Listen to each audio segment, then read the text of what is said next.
राधे राधे। आप सभी को उपस्थित हूँ एक बार फिर से आपके सामने एक नई वीडियो के साथ। और आज की वीडियो में हम बात करेंगे सरकारी स्कूल के बच्चों के बारे में। सरकारी स्कूल के उन बच्चों के बारे में जो 5th क्लास से 6th क्लास में एडमिशन लेते हैं, प्राइमरी स्कूल से किसी मिडिल, हाई या फिर सेकेंडरी स्कूल में जाते हैं। उन बच्चों से किस तरह से एक अच्छा रिज़ल्ट लिया जाए, पेरेंट्स को उसके लिए क्या क्या करना चाहिए और टीचर्स को क्या क्या करना चाहिए, वो सब मैं आपको इस वीडियो में बताऊंगी। तो सबसे पहली बात कि जब भी बच्चे, पेरेंट्स के लिए देखिए क्या रूल बनते हैं कि जब आप अपने बच्चे की एडमिशन करवाते हो तो उसके बाद हफ्ते भर में आप एक बार स्कूल ज़रूर जाइए। अचानक से बिना बताए, ना बच्चे को पता होना चाहिए ना ही स्टाफ मेंबर्स को। आप स्कूल में जाइए, बच्चे के क्लासरूम तक जाइए। आप देखिए कि बच्चा क्लास में क्या कर रहा है, टीचर क्लास में क्या कर रहे हैं। अगर टीचर पढ़ा रहे हैं तो क्या आपका बच्चा पढ़ रहा है? और अगर बच्चा शोर कर रहा है, ध्यान नहीं दे रहा है पढ़ने पर, टीचर पढ़ा रहा है, तो आप उस वक्त कुछ मत कहिए, आप वहाँ से चुपचाप निकल जाइए। फिर शाम को आप घर जाके बच्चे को पूछिए कि बेटा, जब मैं आपकी क्लास में गया था तो आपके टीचर क्या पढ़ा रहे थे। बच्चा आपको कुछ नहीं बता पाएगा क्या पढ़ा रहे थे, क्योंकि वो तो शोर कर रहा था, बातें कर रहा था, उसका ध्यान नहीं था। तो उस वक्त आपने उसको मोटिवेट करना है, डांटना नहीं है, उसको मोटिवेट करना है। पहली हर चीज़ के लिए 2 से 3 चांसेस ज़रूर दीजिए। आप उसको समझाइए कि बेटा आप पढ़ने के लिए गए हो तो आपको पढ़ना है, वहाँ पे गप्पे नहीं मारनी है। पढ़ोगे तो कुछ कर पाओगे ज़िंदगी में, नहीं तो कुछ भी नहीं हो पाएगा। और अगर आप नहीं पढ़ोगे तो हम भी आपकी इच्छाएं पूरी नहीं करेंगे। अच्छा रिजल्ट नहीं ला के दोगे तो फिर हम भी आपके लिए कुछ नहीं करेंगे। जब आप इस तरह बोलोगे तो बच्चा थोड़ा अलर्ट हो जाएगा कि नहीं, मुझे पढ़ना है, मैं पढ़ नहीं रहा था। अब आप 2 दिन बाद फिर से स्कूल में अचानक से जाइए बिना बताए, और फिर से क्लासरूम में अचानक से छापा मारिए और आप फिर से देखिए आपका बच्चा पढ़ रहा है या नहीं पढ़ रहा है, टीचर पढ़ा रहा है या नहीं पढ़ा रहा है, गप्पे मार रहा है या फिर टाइम पास कर रहा है। दोनों चीज़ों को ध्यान से देखिए। अब आपके बच्चे को तो अगर थोड़ा बहुत असर हुआ होगा, आपकी बातों से ज़रूर हुआ होगा। जब आपने उसको प्यार से मोटिवेट किया, ज़रूर असर होता है। बच्चा थोड़ा बहुत तो ध्यान दे ही रहा होगा। तो जब आप इस तरह से, पर ये नहीं कि आप सिर्फ शुरू के 1 ही हफ्ते में गए, 2 दिन, उसके बाद आपने जाना छोड़ दिया ना। जब भी आपको वक्त मिलता है ज़रूर जाइए। खासकर सरकारी स्कूलों में पेरेंट्स को जाते रहना चाहिए।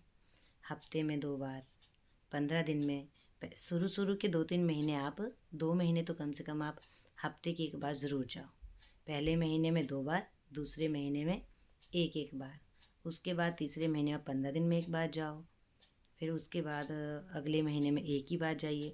पर आप पूरा साल जाइए, जाते रहिए, जिससे टीचर भी अलर्ट रहेंगे और आपका बच्चा तो अलर्ट रहेगा ही रहेगा। तो इस तरह से आप बच्चे को बीच बीच में जाकर जब चेक करते रहेंगे तो आपकी ये मेहनत बहुत अच्छा रिज़ल्ट ला के देगी।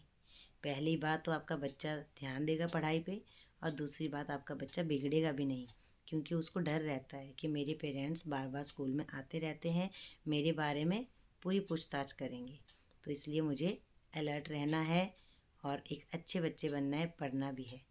इस तरह से जब आप ध्यान दोगे अपने बच्चों पर समय निकाल के, तो आपके बच्चे बहुत अच्छा रिज़ल्ट देंगे आपको। अब उसके बाद रहता है टीचर का रोल।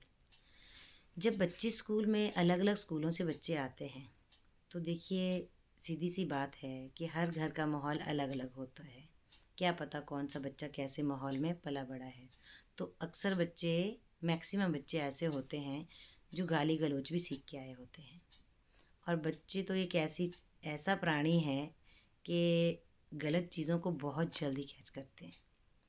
तो जब कोई एक बच्चा स्कूल में कुछ गलत बात बोलेगा तो बाकी बच्चे उसको एकदम सुनेंगे और उसको एकदम कैच कर लेंगे। इसलिए यहाँ पे टीचर का क्या रोल रहता है कि नए आए हुए बच्चों को इतना बिज़ी रखो पढ़ने में और खेलने में कि उनको फालतू बातों के लिए समय ही ना लगे। गाली गलौज, लड़ाई झगड़े के लिए, गलत बातों के लिए बिल्कुल भी समय ना मिले। देखिए जब भी बच्चों का खाली पीरियड होता है मैक्सिमम सरकारी स्कूलों में बच्चों के खाली पीरियड रहते हैं क्योंकि टीचर्स बहुत छुट्टी करते हैं सरकारी स्कूलों में। तो जब भी बच्चों का फ्री पीरियड हो तो उस टाइम उनको क्लासरूम में अकेला मत छोड़िए। या तो टीचर, कोई एक टीचर जिनकी ड्यूटी लगती है वहाँ पे, वो ईमानदारी से ड्यूटी दे और उन बच्चों को बिज़ी रखे। उनको ज़रूरी नहीं आप उनको पढ़ाइए, आप उनके साथ गप्पे मारिए, अच्छी अच्छी बातें कीजिए, बच्चों के हॉबीज़ के बारे में पूछिए, एंटरटेनमेंट कीजिए थोड़ा सा, बच्चों से गाने वगैरह, जोक्स वगैरह, जो भी बच्चों का शौक़ है वो सब करवाइए और उनका अच्छा टाइम पास भी हो जाता है, बच्चों का थोड़ा मूड फ्रेश हो जाता है। और इसके अलावा आप उनको लेटेस्ट जीके, जो भी टीचर्स को नॉलेज होता है वो आप बच्चों को बता सकते हैं उस फ्री पीरियड में। देखिए वहाँ से बच्चे कितना नॉलेज गेन करेंगे, बच्चों का टाइम भी वेस्ट नहीं होगा और बच्चे बिगड़ेंगे भी नहीं, ऊपर से नॉलेज और मिलेगा उनको। और जो भी उनका स्पोर्ट्स का पीरियड होता है उसमें बच्चों को स्पोर्ट्स के लिए भेजिए, उनको बिज़ी रखिए।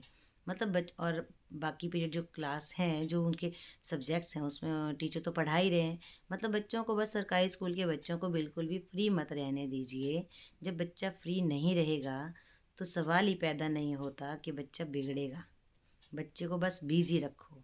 अगर बच्चा बिज़ी है पढ़ने में, खेलने में, एंटरटेनमेंट में या नॉलेज गेन करने में, तो बच्चा किसी भी हाल में नहीं बिगड़ेगा।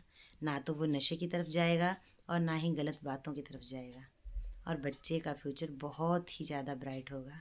इसलिए आप सभी पेरेंट्स से और सभी टीचरों से हाथ जोड़कर मेरी विनती है कि बच्चों के लिए टाइम दीजिए और अपनी ड्यूटी के लिए डेडिकेटेड रहिए। अपनी ड्यूटी पूरी ईमानदारी से निभाइए। जय श्री राधे। तभी आपके बच्चों का फ्यूचर बन पाएगा। जय श्री राधे।